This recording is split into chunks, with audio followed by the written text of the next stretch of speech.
নিজের স্ত্রীর সাথে সর্বোচ্চ সুন্দর ব্যবহার করতে হবে ভাইরা। আল্লাহ বলেছেন ওয়াশিরুহুন্না বিল মারুফ, তাদের সাথে সুন্দর আচরণ করো। আমাদের অনেক ভাইরা আছেন বাহিরে অনেক ভালো, কাস্টমারের সাথে ভালো, ক্লায়েন্টের সাথে ভালো, পরিচিত অপরিচিত মানুষের সাথে ভালো, কিন্তু নিজের স্ত্রীর সাথে যাহা তা আচরণ, বদরাগ আছে না নাই? বেচারের উপরে যত রকমের টর্চার, অবিচার, গালমন্দ, বাজে কথা ঘরে ঘরে।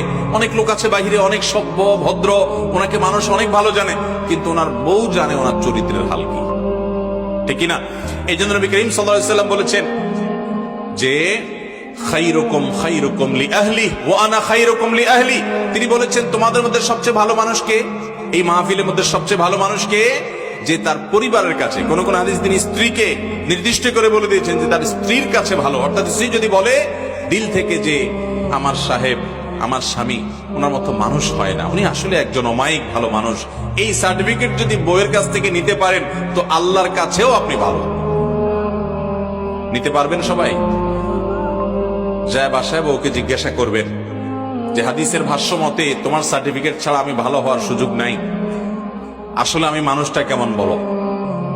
যদি বউ হেসে দেয় পিক করে, তাহলে বুঝবেন যে কাহিনী ভিন্ন।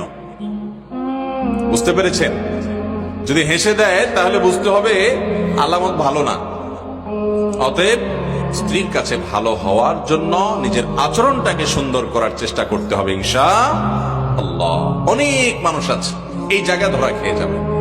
নবী করিম সাল্লাল্লাহু আলাইহি ওয়াসাল্লাম বলেছেন কিন্তু ওয়া আনা খায়রুকুম লিআহলি, তোমাদের মধ্যে স্ত্রীর কাছে সবচেয়ে ভালো অমায়িক মানুষ তোমরা যে যতজন আছো, নবীজি বলেছেন আমি তোমাদের মধ্যে স্ত্রীর কাছে, পরিবারের কাছে সবচেয়ে ভালো।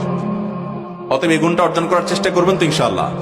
আজ থেকে বউয়ের সাথে কোনো খারাপ আচরণ করা যাবে, রাগারাগি করে বাজে কথা বলা যাবে ভাইরা আমার। এই জিনিসটা আমরা অনেকে আমাদের অধিকার মনে করি যে আমার বিবাহিত স্ত্রী, অতএব তার সাথে রাগ না করলে আর কার সাথে করবো। দুনিয়ার সবচেয়ে বেশি দুরাচরণ তার সাথে করা হয়, অথচ বেশি আচরণ মা বাবার পর সবচেয়ে ভালো আচরণ পাওয়ার হকদার হলো আপনার স্ত্রী, ঠিক না ঠিক? অতএব আমরা আমাদের স্ত্রী তাদের সাথে সদাচরণ করবো। আমাদের বোনরা যারা শুনছেন আপনাদেরও বলছি, আপনারা আপনাদের স্বামীর সাথে সদাচরণ করবেন। এই হাদিস শুনে শুধুমাত্র পুরুষদেরকে ধরবেন না যে হুজুর বলছে আমার সাথে সদাচরণ করতে, আর আপনি নিজে উল্টাপাল্টা করবেন, তা হবে না। স্বামী হয়ে যদি উনি সদাচরণ করতে হয় তাহলে আপনার কর্তব্য আরো কত বেশি। আল্লাহ তাআলা আমাদের সবাইকে এই উন্নত আখলাক এবং চরিত্র এটা অর্জন করার তৌফিক দান করুন। চেষ্টা করবো তো ইনশাআল্লাহ।